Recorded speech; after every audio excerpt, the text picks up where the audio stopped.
I'm here with my good friend Paige Steckling. She is incredible.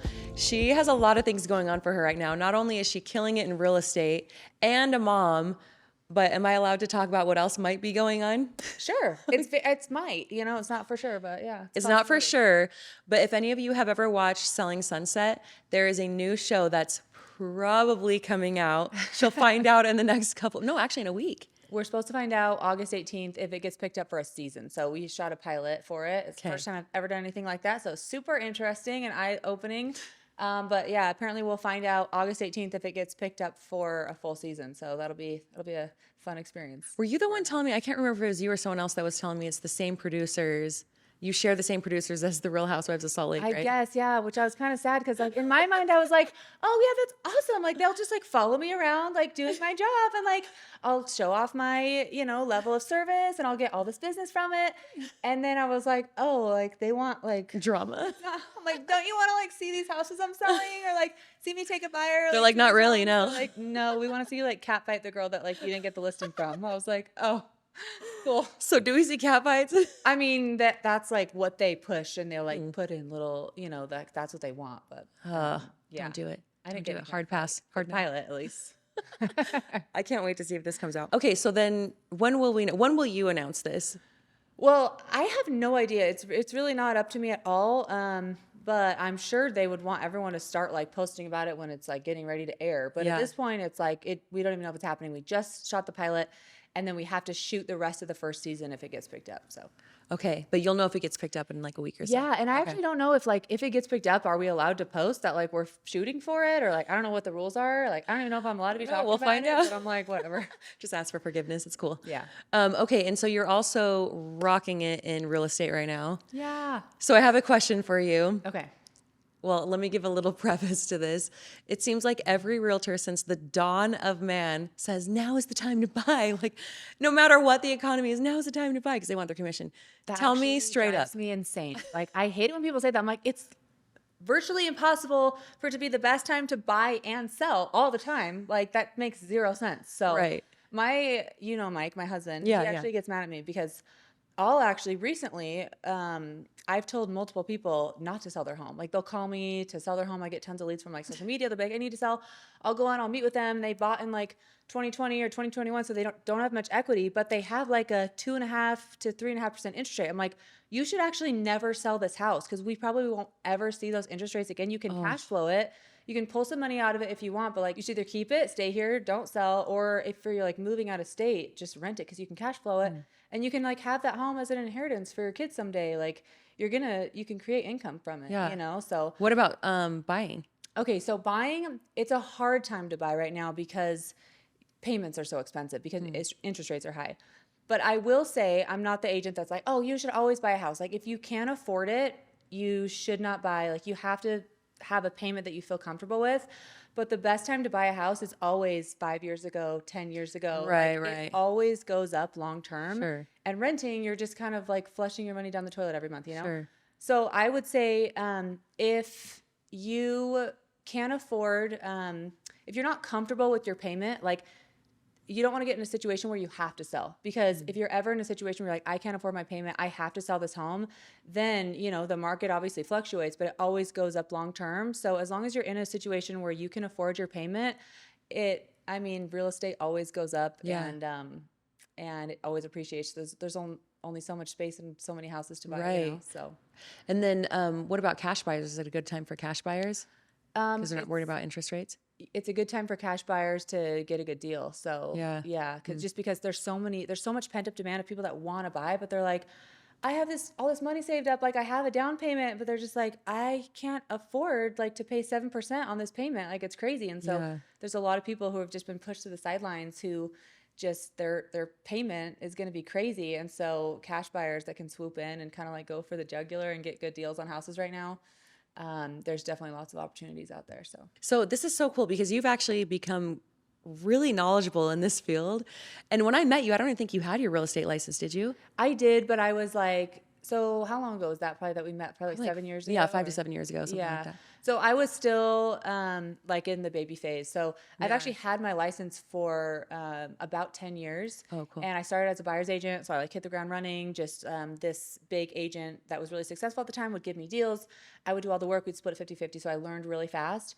But then I just stopped taking as many once I had my boys. Yeah. And then once they started to get out of like the baby phase, then I went all in just on my own, and it's been good. I love it.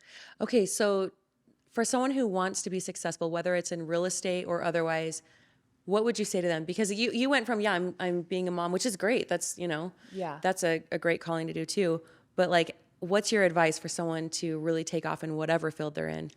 I would say you have to just become obsessed and go all in. Like sometimes I get distracted. I'm like, oh, it'd be so cool to do this. Or like, oh, look at this person that's drop shipping, or like starting a podcast, or like blogging, or like, opening a Crumble. Like it's like you can get so distracted. But if you just choose one thing, no matter what it is, like if you go all in on it and become obsessive and just don't stop, you're going to be successful at it. Like for me, I even went so far as like, hey, when I was like, hey, I want to go all in on this and make a ton of money, help a ton of people, and just be super successful on my own. Like I had left that team. I went so far as to like change what I was listening to. Like instead of listening to podcasts or audiobooks, like when I was in the shower or when I was driving, I'm listening to real estate podcasts, real estate books. So I'm constantly filling my mind with information. Because like the ultimate goal, like just making money isn't as fulfilling as like actually helping people. Like I want to be so helpful and have, be the knowledge source with real estate that people can go to, So I constantly was just filling my head with information about real estate, constantly updating myself about what's going on in the market, putting in the work. Like I started going all in on Instagram. I'm like, hey, how can I? You did go all in on Instagram. Yes. And that was like really helpful to me. But I went all in on like a bunch of different areas, and that area just kind of took off. So I think like just becoming obsessive and super hyper focused on the one thing that you're doing, you're thinking about it all the time, you're reading about it all the time, and you're taking action. I feel like you can be successful at anything. I love that advice. Yeah. Zero in. Yeah. Yeah. I have the personality that's focused on 12, 13 different things at a time. And that's hard for me to just do one. But I also have a lot of kids, so I kind of have to focus on a lot of different things. But speaking of Instagram, this is one thing I will say I love about you is you have no fear. Well, at least it seems that way. You have no fear, totally confident. You do these videos, don't care what anyone thinks about you. How does someone gain that sort of confidence? So a lot of times you've got to fake it till you make it. You just have to not care, because there's so many different opinions, and you just have to decide, like, people are going to think I'm annoying. People are going to think I'm cringe no matter what I post. Yeah. And just accept that and be like, hey, what do I think is interesting or helpful or funny? Yeah. And just go all in on that and be yourself, and just know that like literally the only way that you're not going to bug somebody is just to like stay in your room and like not talk at all and like not post anything. So right. Like, and everyone's bugged by everything today anyways. Exactly. And it just has something to do with them, like something they don't like about themselves, or like something they wish they had, or, it's more about them. But I also sometimes, like when I do these listing videos, like that's what kind of helped me take off, is I'm like, okay, I'm going to focus in on each listing and create a video that's like, how can I make this house go viral across the internet that's going to get eyeballs on it? And so sometimes for those, like those are kind of gimmicky sometimes. And I'm like, sometimes I'm not in the mood to film those, but I've got to get it done. But funny enough, I actually heard something Beyonce said one time where she's like, when I go on stage, like I'm not myself. I turn into, I think she said it was like Sasha Fierce or something. Have you heard her say that before? Yeah.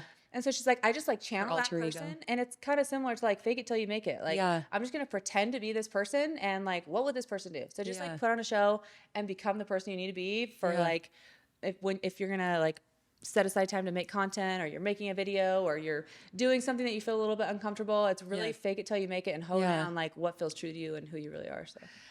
So that's interesting. You're saying hold true to who you are, but also fake it till you make it, and which I think you can do. Well, it's just channeling a different side of you. Yes. Well, it's like hold true to who you are, like your actual personality. Yeah. Like you don't want to like try to be something you're not. Sure. But then you just have to channel like the confident version of you. Like, I feel like she says it was something like Sasha Fierce is like this version of me that's just like so confident and so awesome, and like just like kills it on stage.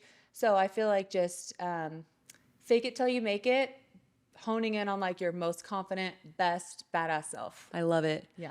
So how are you balancing all this with being a mom too? It's so hard. That's like the hardest part of my life because I'm like, Oh, my mom was just a stay-at-home mom, and yeah. I'm so close with my siblings. I love my family, and I, I watched her, and I always thought that's what I would do too. But then like I would see some of these women that were like doing business, or they worked, and they seemed like they were just killing it in like the business world, and I was like, oh, that seems awesome. Like I feel like I would love to do that, Yeah. But then I do feel so guilty sometimes. I'm like, gosh, should I just be all in, staying at home with my kids? And I'm constantly torn.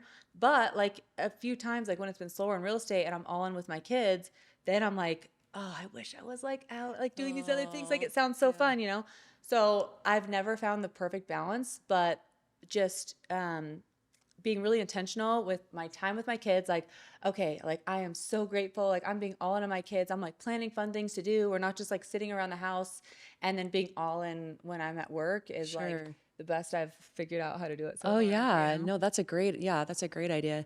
So do you have any big things coming up with real estate or anything you're excited about? Well, I have some good listings right now that are coming up that are exciting. She's like, MLS number. Seriously, I'm like, address 555. But with real estate, what else do I have coming up? I mean, not anything that like viewers should be super excited about. I've got like a real estate conference coming up I'm going to that's actually really fun. And yeah, I mean, if the show happens, I don't know whether I should be excited or terrified. So I'll keep you posted. Like I'm so excited, but I'm not the one having to do that, because it's like, I think 3 of you at least are people I know really well that are on it. I'm like, this would be so fun to watch. Yeah, it would be really fun to watch like someone else doing it. Although it'd be hard to watch you do a cat fight. Oh yeah. Well, and like with social media and this video stuff I'm doing, I have control. I can make myself look however I want. Oh yeah, if I don't like it, I'm like, yeah, we're not posting that. Yeah. But with a show, you have no control. They can, they can like cut words. They can do whatever they want. Oh like, yeah. So. Oh yeah. Well, I'm saying that because Angie Harrington on Real Housewives. When I was talking with her, I was telling her it was so hard watching these clips of her, because she was so misrepresented. Yeah. And looks like this mean, beastly, crazy woman. I'm like, she's not that way at all. And so like, yeah, but it'll still be entertaining to watch. But I hope they put you in an accurate light, because you're amazing. Yeah. that just goes back to like not being scared, like having the courage to like just try something. I'm like, we only have one life, and it's all about like gaining experiences and building character. And so I'm just like, YOLO, like maybe it'll be super embarrassing and I'll just like hold up in my house for a few months and everyone will forget about it. Or maybe it could like lead to some awesome opportunities, This is so exciting. I can't wait to see that. And is there any last piece of advice that you would want to offer anyone to have success, whether in real estate or otherwise? In real estate, I would say you got to do the work. Like I have so many people reach out to me now that I have built up my social media, being like, I want to do it like you're doing. Like, do you have any advice for me? I'm like, honestly, like you've got to actually do the work, like make your calls, get your systems organized, get your business organized. And it's not just going to like come to you. Like Instagram is like the sparkly little like frosting. Like that's not what this business is. I feel like people see Selling Sunset and they're like, oh, you just like walk through like these like $10 million houses and then you like make a ton of money. It's like, that's not what it is. You have to put in the work. And that's like a little frosting on the top of the cake. So work hard and learn the industry that you're in. Yes. Like just get as much knowledge as you can about it. I love it. Thank you so much for doing this today, Paige. You're incredible. And I know you on a personal level. I know that you're incredible in so many areas, being a mother, with real estate, with everything. And I really appreciate you coming on. Yeah, thank you for having me. I like feel so cool that I'm like one of your... You totally should feel so cool. Thank you.